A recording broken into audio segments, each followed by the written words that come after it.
हरे कृष्णा। हमें आशा है कि आप सभी का निर्जला एकादशी का व्रत सफलता और श्रद्धा पूर्वक संपन्न हुआ होगा। इस निर्जला को विशेष बनाने के लिए हमारी टीम द्वारा जितने भी वीडियोस बनाए गए थे उन सभी पर कमेंट्स के रूप में और हमें व्यक्तिगत रूप से आप सबके कई मैसेजेस मिले और हमें खुशी है कि हमारा प्रयास सार्थक रहा। आप सभी को परम भगवान श्री कृष्ण की विशेष कृपा प्राप्त हुई और हमें पूर्ण विश्वास है कि आप सभी के कुछ न कुछ विशेष आध्यात्मिक अनुभव भी रहे होंगे। तो चलिए अब समय है जगन्नाथ जी का बर्थडे मनाने का। जी हाँ, आज से हजारों वर्ष पूर्व जब हमारे प्रिय जगन्नाथ जी का इस धरातल पर आविर्भाव हुआ था, वो दिन यानी ज्येष्ठ मास की पूर्णिमा तिथि और इस दिन को स्नान यात्रा के नाम से जाना जाता है। वर्ष में सिर्फ एक बार इसी दिन भगवान जगन्नाथ जी का महाअभिषेक करवाया जाता है और उस दिन भगवान जगन्नाथ, बलदेव और सुभद्रा जी को एक सुंदर और अनोखा श्रृंगार किया जाता है जिसे गजवेश के नाम से हम जानते हैं। तो चलिए इस स्नान यात्रा के मंगलमय दिवस पर आज हम सुनते हैं जगन्नाथ जी की स्नान यात्रा से जुड़ी एक सुंदर और मधुर कथा। अगर ये कथा अच्छी लगे तो ऐसे ही और प्रमाणभूत कथाएं सुनने के लिए इस चैनल को सब्सक्राइब जरूर कर लीजिएगा और नोटिफिकेशन भी ऑन कर लीजिए। तो चलिए आज की कथा यात्रा आरंभ करते हैं। द्वारिका के महल में आज रानियों के भवन में कुछ विशेष चहल पहल हो रही थी और उसका कारण था कि आज माता रोहिणी भगवान श्री कृष्ण की सभी रानियों को कुछ रोचक रहस्य बताने वाली थी। भगवान श्री कृष्ण और बलराम जी तो पहले से ही अपने राज्य के कामकाज के लिए सुधर्मा भवन में चले गए थे और इसलिए महल में अब सारी रानियां अकेली थी और यही तो वो समय था जो उन्होंने खास करके चुना था जब भगवान श्री कृष्ण यहाँ उपस्थित ना हो और तब वे माता रोहिणी से भगवान की वृंदावन लीलाओं की चर्चा सुने। तो आखिर वो दिन आ गया था जब श्री कृष्ण की सभी रानियां माता रोहिणी से ये जान लेना चाहती थी कि आखिर वृंदावन में ऐसा क्या हुआ था, ऐसा विशेष क्या था जिसे भगवान आज तक भुला नहीं पाए थे। और आज भी कई बार भगवान अर्धरात्रि में नींद में भी वृंदावन को, व्रज की गोपियों को और ग्वाल बालों को पुकारते रहते हैं और कई बार तो उनके विरह में रोते भी हैं। सभी रानियां ये सोचकर अत्यंत दुखी रहती थी कि हम भगवान की दिन रात इतनी सेवा करती हैं, लेकिन फिर भी हमारे स्वामी वृंदावन को ही याद क्यों करते रहते हैं। और आज इसी रहस्य से पर्दा उठने वाला था। भगवान श्री कृष्ण की सभी रानियां महल में एक बड़े से कक्ष में एकत्रित हो गई। माता रोहिणी को बीच में एक सुंदर आसन पर बिठाया गया और वृंदावन की लीलाओं को सुनने से पहले माता रोहिणी इस बात को सुनिश्चित करना चाहती थी कि जब वे ये कथाएं सुनाए तो उस समय कृष्ण और बलराम गलती से भी वहां न आ जाए। इसलिए इस कड़ी सुरक्षा की जिम्मेदारी सौंपी गई भगवान श्री कृष्ण की बहन सुभद्रा जी को। सुभद्रा जी भी इसे अपना सौभाग्य समझते हुए दोनों हाथों को फैलाकर उस कक्ष के द्वार पर खड़ी हो गई। आखिर उनकी पहरेदारी में कृष्ण और बलराम अंदर आने की हिम्मत तो नहीं कर सकते। तो बस सारी तैयारियां हो चुकी थी और अंत में माता रोहिणी ने भगवान श्री कृष्ण की वृंदावन की सुंदर लीलाओं को कहना शुरू किया। सुभद्रा जी वैसे तो द्वार पर पहरा दे रही थी, लेकिन वे सुन भी रही थी और वृंदावन की लीला थी ही इतनी सुंदर और मधुर कि सुभद्रा मैया स्वयं भी भूल गई कि उनका कार्य बाहर से आने वाले को रोकना था और दैव इच्छा से उसी समय कृष्ण और बलराम अचानक से वहां पहुंच गए। अब सुभद्रा जी तो स्वयं इस कृष्ण रस की धारा में बह रही थी। उन्हें पता ही नहीं चला कि कब उनके दोनों भाई वहां आ गए।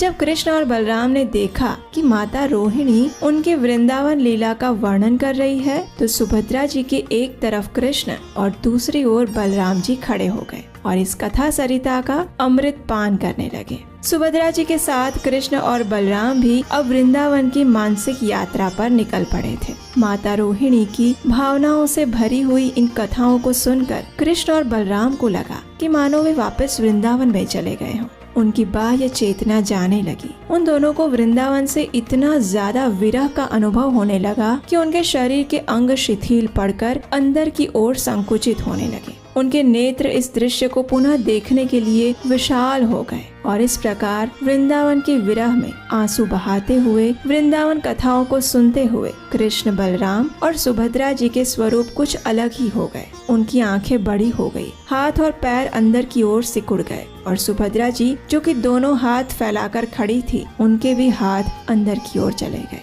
और दैव इच्छा से फिर एक बार उसी क्षण नारद मुनि विहार करते हुए वहां आ गए। भगवान श्री कृष्ण का ऐसा मनमोहक रूप उन्होंने आज तक कभी नहीं देखा था। वे सोचने लगे कि आखिर ये वही द्वारिका नगरी है, ये मेरे प्रभु भी वही है, लेकिन फिर भी आज ये इतने बदले हुए से क्यों लग रहे हैं। आखिर जब वे पास पहुँचे और उन्होंने देखा कि भगवान का ये स्वरूप माता रोहिणी द्वारा सुनाई जा रही वृंदावन लीलाओं के कारण अस्तित्व में आया है। जैसे ही नारद मुनि ये समझ पाते, तब तक तीनों भाई बहन वापस अपनी बाह्य चेतना में आ गए और उन्होंने पुनः अपना मूल स्वरूप धारण कर लिया। लेकिन अब देखिए, ये तो हमारे परम शुद्ध भक्त नारद मुनि हैं। उन्होंने भगवान से बहुत प्रार्थना की और कहा कि उनके इस दिव्य स्वरूप का दर्शन संपूर्ण विश्व को होना चाहिए और अपने भक्त की इच्छा को भगवान मना नहीं कर सकते। तो इसलिए उन्होंने उसी स्वरूप में कलयुग में इस धरातल पर प्रकट होने का निर्णय लिया। और ये स्वरूप यानी हमारे प्रिय जगन्नाथ जी, बलदेव जी और सुभद्रा मैया। जी हाँ, जगन्नाथ जी का ये स्वरूप ना तो अपूर्ण है और ना ही अमानवीय। और जिस दिन ये स्वरूप इस धरातल पर प्रकट हुआ था, यानी जिस दिन भगवान श्री कृष्ण जगन्नाथ स्वरूप में राजा इंद्रद्युम्न के समक्ष प्रकट हुए थे, वो दिन यानी स्नान यात्रा का दिन, ज्येष्ठ मास की पूर्णिमा के दिन, प्रत्येक वर्ष हम जगन्नाथ जी के आविर्भाव का दिवस यानी स्नान यात्रा का दिन मनाते हैं। इसी दिन जगन्नाथ जी राजा इंद्रद्युम्न के समक्ष प्रकट हुए थे और उन्हें आदेश देते हुए कहते हैं, हे राजा, ज्येष्ठ मास की पूर्णिमा मेरी जन्म तिथि है। उस दिन तुम विधि विधान के अनुसार मेरे महास्नान की तैयारी करवाओ। जाओ, सिंधु के किनारे पर जो अक्षय वट है, उसकी ठीक उत्तर दिशा में सभी तीर्थों से पूरित जल युक्त एक कुआं है और वो रेत से ढका हुआ है। अपने सैनिकों से कहो उसकी खोज करें और उसके जल से मेरे स्नान की तैयारी करवाओ। लेकिन उससे पूर्व रक्षक, क्षेत्रपाल और दिक्पालों की सहायता से वैदिक विधि अनुसार शंख, कहाल, मूरज इत्यादि वाद्य यंत्रों की ध्वनि के साथ उस कुएं का संस्कार करवाओ और उसके बाद सर्व तीर्थमय जल से मुझे प्रातः काल में स्नान करवाओ और इस परंपरा को आने वाले समय में भी यथावत रखी जाए।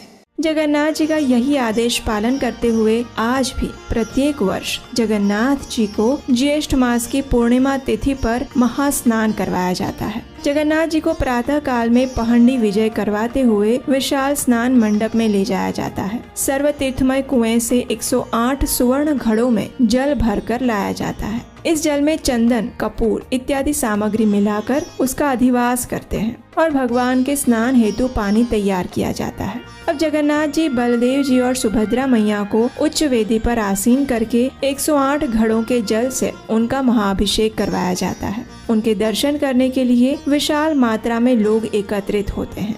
स्नान के पश्चात जगन्नाथ जी को एक विशेष गजवेश या हाथी के वेश में सजाया जाता है। उस समय सभी लोग भगवान के नजदीक जाकर उन्हें आलिंगन करके दर्शन कर सकते हैं। और आप जानते हैं कि ये वेश उन्हें क्यों पहनाया जाता है? तो उसके पीछे भी एक रोचक और सुंदर कथा है। अगर आप वो कथा सुनना चाहते हैं तो हमारे चैनल पर जाकर गजवेश कथा सुन सकते हैं। उसका लिंक नीचे डिस्क्रिप्शन बॉक्स में भी दिया गया है।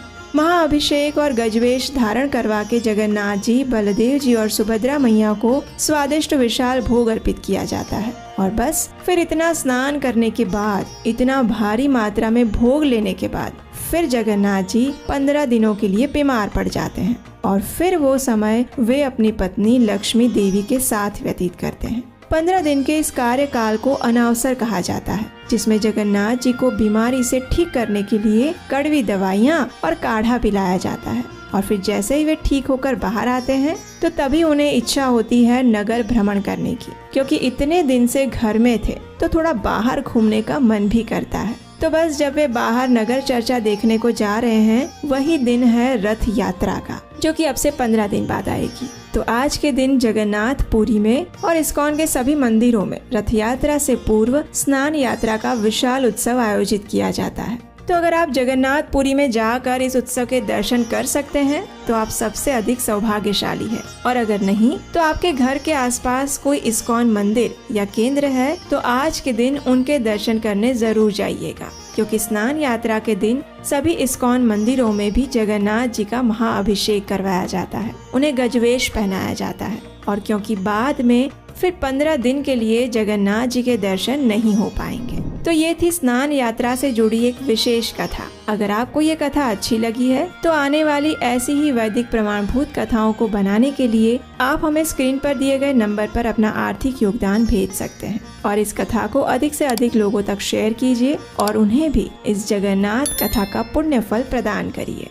तो चलिए स्नान यात्रा के विशेष अवसर पर जगन्नाथ जी की इस विशेष लीला का हिस्सा बनते हैं और उन्हें प्रार्थना करते हैं कि वे हमें अपनी शुद्ध प्रेमा भक्ति प्रदान करें।